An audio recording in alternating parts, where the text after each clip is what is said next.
Hi friends, welcome to Nadiya creatives. இன்னைக்கு நம்ம பார்க்க போகிறது சண்டே ஸ்பெஷல். சண்டே விலாக் எப்படி இன்னைக்கு நம்ம வீட்டில் போகுதுன்றதை தான் பார்க்க போகிறோம். இன்னைக்கு காலையில் பூரி செஞ்சுட்டு அதுக்கு தக்காளி தொக்கு பண்ணி சாப்பிட்டாச்சு. இப்போ மதியானத்துக்கு தான் நான் ரெடி பண்ணிட்டு இருக்கேன். இதுக்கு ஒரு சிக்கன் எல்லாம் எடுத்து க்ளீன் பண்ணி எடுத்து வச்சிருக்கேன். போன்லெஸ் சிக்கன் மட்டும் தனியாக எடுத்து வச்சிருக்கேன், சிக்கன் 65 போடுறதுக்காக. அதுக்கப்புறம் சாம்பார் வைக்க போகிறேன். அதுக்கு இது பருப்பு, தோரம்பருப்பு ஒரு கப்பு போட்டுட்டு அதில் 3 தக்காளி, 3 பச்சை மிளகா, அதுக்கப்புறம் ஒரு முழு பூண்டு தோல் எடுத்து உரிச்சு போட்டிருக்கேன். இது எல்லாத்தையுமே நல்லா போட்டு மஞ்சத்தூள், பெருங்காயம், லைட்டாக உப்பு, கொஞ்சம் ஒரு ஸ்பூன் எண்ணெய் ஊற்றி நல்லா ஒரு 4 விசில் வச்சு நல்லா மசிச்சு வச்சாச்சு. நமக்கு ரெடியாக இருக்குது. சாம்பார் எப்படி தாளிக்கலான்னு பார்க்கலாம். இன்றைக்கி வெண்டைக்காய், கத்திரிக்காய் போட்டு சாம்பார் தான் நம்ம செய்ய போகிறோம். அதுக்கு வெங்காயம் கட் பண்ணி வச்சுருக்கேன். இப்போ கடாயில் எண்ணெய் ஊற்றி வச்சுருக்கேன். எண்ணெயில் என்னென்ன தாளிப்பு போட்டுடலாம். இப்போ தாளிப்புக்கு கடுகு, வெந்தயம், சீரகம், தாளிப்பு வடகம், கருவேப்பிலை, இது எல்லாத்தையுமே நம்ம சேர்த்துக்கலாம். சேர்த்துட்டு இதுக்கு கொஞ்சம் லைட்டாக வதக்கிட்டு இதுக்கு கொஞ்சமாக வெங்காயம் சேர்த்துக்கலாம். ஒரு கைப்பிடி அளவு பொடியாக நறுக்கின வெங்காயம் சேர்த்துட்டு லைட்டாக வதக்கிக்கலாம். தக்காளி நான் எப்போவுமே வதக்கும் போது சேர்க்க மாட்டேன். பருப்பு வேக வைக்கும் போதே அதில் சேர்த்து மசிச்சிருவேன். நல்லா மசிஞ்சிரும். அதனால தக்காளி அதிலே 3 தக்காளியை கட் பண்ணி போட்டு நல்லா வேக வச்சாச்சு. இப்போ இது வதங்கின பிறகு நம்ம காயெல்லாம் சேர்த்துக்கலாம். இப்போ வெங்காயம் லைட்டாக அந்த கலர் சேஞ்ச் ஆகிருக்கு பாருங்க. அந்தளவு வதங்கின பிறகு ஒரு 10 வெண்டைக்காய் நான் ரஃப்பாக கட் பண்ணி வச்சுருக்கேன். அது நம்ம சேர்த்துக்கலாம். அதேமாதிரி 2 கத்திரிக்காய் நீல வாக்கில் கட் பண்ணி வச்சுருக்கேன். அந்த கத்திரிக்காயும் நான் சேர்த்துக்கிறேன். இப்போ இதையும் லைட்டாக நம்ம வதக்கி விட்டுக்கலாம். இப்போ இது ஒரு 5 நிமிஷம் வதக்கியாச்சு. இப்போ இது மசாலாலாம் ஆட் பண்ணிடலாம். ஒரு 1/4 ஸ்பூன் மஞ்சள் பொடி, ஒரு 2 ஸ்பூன் அளவு நம்ம சாம்பார் பொடி சேர்த்துக்கலாம். இல்லை குழம்பு மிளகா பொடி சேர்த்துக்குங்க. நாம் ஹோம்மேட் மசாலா நம்ம தயார் பண்ணுற இதில் சாம்பார் பொடி என்கிட்ட இருக்குது, அதனால நான் சாம்பார் பொடி சேர்த்துக்கிறேன். இது நல்லாயிருக்கும். அதுக்கப்புறம் கல் உப்பு ஒரு 1/2 ஸ்பூன் அளவு சேர்த்துக்கலாம்.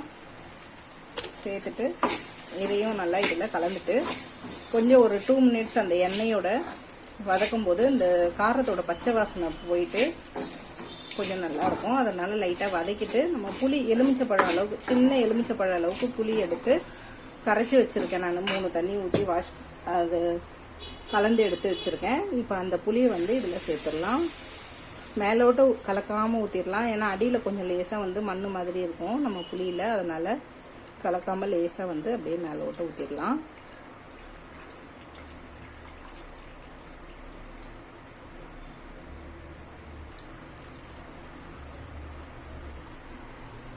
இதை எடுத்துட்டு இப்போ ஃபுல் ஃப்ளேம் வச்சு இதை நல்லா கலந்து கொடுத்து ஒரு 10 நிமிஷம் கொதிக்கிட்டோன்னே இந்த பருப்போடு கலந்துட்டா நம்மளோட சூப்பரான சாம்பார் ரெடி ஆகிடும். இது கொதித்த பிறகு எப்படி இருக்குன்னு பார்க்கலாம். இப்போ நம்ம போன்லெஸ் சிக்கன் எடுத்து வச்சுருந்தோம் இல்லைங்களா, அதில் நம்ம ஹோம்மேட் சிக்கன் 65 மசாலா, இதில் காரம், உப்பு, இஞ்சி பூண்டு பேஸ்ட்டெல்லாம் கூட நீங்கள் சேர்க்க வேண்டியதில்லை. எல்லாமே இதில் மிக்ஸ் பண்ணி நமக்கு ரெடிமேடாக வச்சுருக்கேன். இதில் ஒரு 3 ஸ்பூன் அளவு சேர்த்துட்டு நம்ம கலந்து பார்க்கலாம். கலந்து பார்க்கும்போதே நமக்கு தெரியும் போதுமா இன்னொரு ஸ்பூன் சேர்த்துக்கலாமான்னு. நான் கலந்துட்டு எப்படி இருக்குதுன்னு சொல்கிறேன். இதுக்கு மேலே 1 ஸ்பூன் அளவுக்கு நம்ம மாவு சேர்த்துருந்தேன். அந்த சிக்கன் 65 மசாலா சேர்த்து இந்த கலந்து கொடுக்கும்போது இந்த அளவுக்கு நமக்கு சூப்பராக கிடைக்கும். இந்த மாதிரி ஒரு பீஸாக எடுத்து எண்ணெயில் இப்படி போட்டிங்கன்னா நமக்கு சூப்பராக கிடைக்கும். இது ஒரு அரை ஊர் ஊறட்டும்.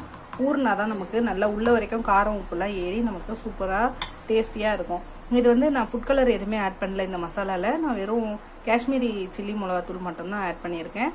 இது வேணும்னா நீங்கள் டிஸ்கிரிப்ஷன் பாக்ஸில் நான் நம்பர் தரேன். நீங்கள் சொன்னீங்கன்னா நான் கொரியர் கூட உங்களுக்கு பண்ணுறேன். இப்போ இது பார்த்திங்கன்னா நல்லா கொதிச்சிருக்கு. இந்த மாதிரி ஒரு 5 நிமிஷம் நல்லா தலை கொதிச்சு நல்லா அந்த உப்பு காரத்தோடைய பச்சை வாசனைலாம் போக நல்லா கொதித்த பிறகு நம்ம இந்த சாம்பாரில், அதாவது பருப்பில் இதை நம்ம சேர்த்துக்க போகிறோம். நான் இதை அப்படியே எடுத்து ஊற்ற போகிறேன். நான் உங்கள்கிட்ட காட்டணுன்றதுக்காக நான் இந்த மாதிரி காட்டுறேன். இது எல்லாத்தையும் எடுத்து ஊற்றிட்டு எப்படி இருக்குன்னு பார்க்கலாம். இப்போ அந்த சாம்பார் கொஞ்ச நேரம் கொதிச்சு நமக்கு ஒன்றா சேர்ந்து கொதிச்சு வந்ததுன்னா நம்மளோட சூப்பரான வெண்டைக்காய் சாம்பார் ரெடி ஆகிடும். அடுத்து கடாய் அடுப்பில் வச்சு எண்ணெய் தேவையான அளவு எண்ணெய் ஊற்றிருக்கேன். இது எதுக்குன்னா சிக்கன் சுக்கா செய்யறதுக்கு. சாம்பாருக்கும் அந்த சிக்கன் சுக்காக்கும் செம்ம டேஸ்ட்டாக இருக்கும். கொஞ்சம் சிக்கன் 65 நம்ம செய்யறதுனால முட்டை வச்சு செய்ய போகிறோம். இன்றைக்கி சண்டே ஸ்பெஷல். இன்றைக்கி ஒரு நாள் வந்து லீவு எல்லாருக்குமே. அந்த லீவில் என்ன நம்மளால் செய்ய முடியும், எந்த அளவுக்கு செய்ய முடியுமோ அந்த அளவுக்கு நம்ம செஞ்சிருவோம் எப்போவுமே. இதை நல்லா வதக்கிக்கலாம். இப்போ இதை நல்லா வதக்கிக்கலாம் எண்ணெயில். நம்ம மற்ற நாள்லலாம் வந்து நான்வெஜ் ரொம்ப எடுத்து செய்கிற அளவுக்கு டைம் இருக்காது. ஏதோ கிடைச்சது செஞ்சு லஞ்ச் பாக்ஸ் எல்லாத்துக்கும் எடுத்துகிட்டு வேலைக்கு, அப்புறம் பசங்க காலேஜுக்கு எல்லாத்துக்கும் எடுத்துகிட்டு அவர் வேலைக்கு எல்லாம் போகிறதுக்கு கரெக்டாக இருக்கும். அதனால் என்ன இருக்கோ அதுக்கேற்ற மாதிரியான ஒரு சமையல். சண்டேஸில் மட்டும்தான் நமக்கு பிடிச்ச மாதிரியான, அப்புறம் வீட்டில் இருக்கவங்களுக்கு பிடிச்ச மாதிரியான சமையல் செய்ய நேரம் இருக்குது. அதுக்காக நாங்கள் எது யார் லைக் பண்ணி கேட்குறாங்களோ வீட்டில் அந்த மாதிரி நாங்கள் ரெடி பண்ணிவிடுவோம். இப்போ இஞ்சி பூண்டு பேஸ்ட்டு இதில் சேர்த்துக்கலாம். இஞ்சி பூண்டு பேஸ்ட்டு ஒரு 1.5 ஸ்பூன் அளவு நம்ம சேர்த்துக்கலாம். சேர்த்துட்டு இதையும் எண்ணெயில் நல்லா வதக்கிட்டு தக்காளி நல்லா 3 தக்காளியை பொடியாக கட் பண்ணி வச்சுட்டு அதையும் இதோட சேர்த்துக்கலாம். இப்போ இஞ்சி பூண்டு பேஸ்ட்டு நல்லா வதங்கிடுச்சு. இந்த சமயத்தில் நம்ம வந்து தக்காளியும் 3 பச்சை மிளகாவும் கொஞ்சம் ரஃப்பாக கட் பண்ணி சேர்த்துக்கிறேன். சேர்த்துட்டு இதை நல்லா வதக்கிக்கலாம். இப்போ இது நல்லா வதங்கிடுச்சு. இப்போ க்ளீன் பண்ணி வச்சுருந்த இந்த சிக்கன் கறியும் ஈரல் எல்லாம் சேர்ந்த மாதிரி இருக்கிறத நம்ம இதெல்லாம் சேர்த்துக்கலாம். சேர்த்துட்டு இதை நல்லா கொஞ்சம் நேரம் வதக்கிட்டு உப்பு காரெல்லாம் சேர்த்துக்கலாம். நம்ம இதில் தண்ணி எதுவுமே நம்ம சேர்க்க போகிறது இல்லை. கறியில் இருக்க தண்ணியை இருத்துட்டு நம்ம அப்படியே செஞ்சிட போகிறோம். சாம்பாருக்கு அப்போ தான் நல்லா டேஸ்டியாக இருக்கும். இப்போ 2 மினிட்ஸ் லைட்டாக வதக்கியாச்சு. இப்போ இதுக்கு தேவையான அளவு மிளகாத்தூள் ஒரு 2 ஸ்பூன் அளவு சேர்த்துக்கலாம்.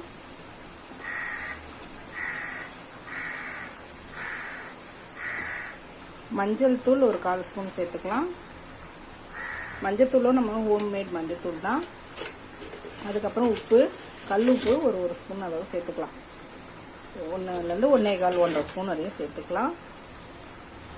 சேர்த்துட்டு இதை வதக்கிக்கலாம். நம்மளோட ஹோம்மேடு கரம் மசாலா 1 ஸ்பூன் அளவு சேர்த்துக்கலாம். இப்போ சேர்த்துட்டு இதையும் நல்லா வதக்கிக்கலாம். நம்மளோட சூப்பரான சுக்கா 75% ரெடி ஆகிட்டே இருக்குது. இன்னும் கொஞ்சம் வெந்ததுன்னா நம்மளுடைய சுக்கா ரெடி ஆகிடும்.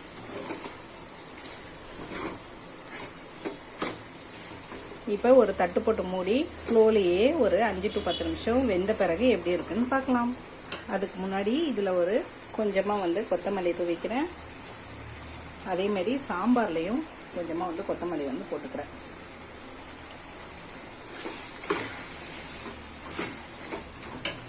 இப்போ இந்த முட்டையை அவிச்சு வச்சுருக்கிறதெல்லாம் இதில் சேர்த்துக்கலாம்.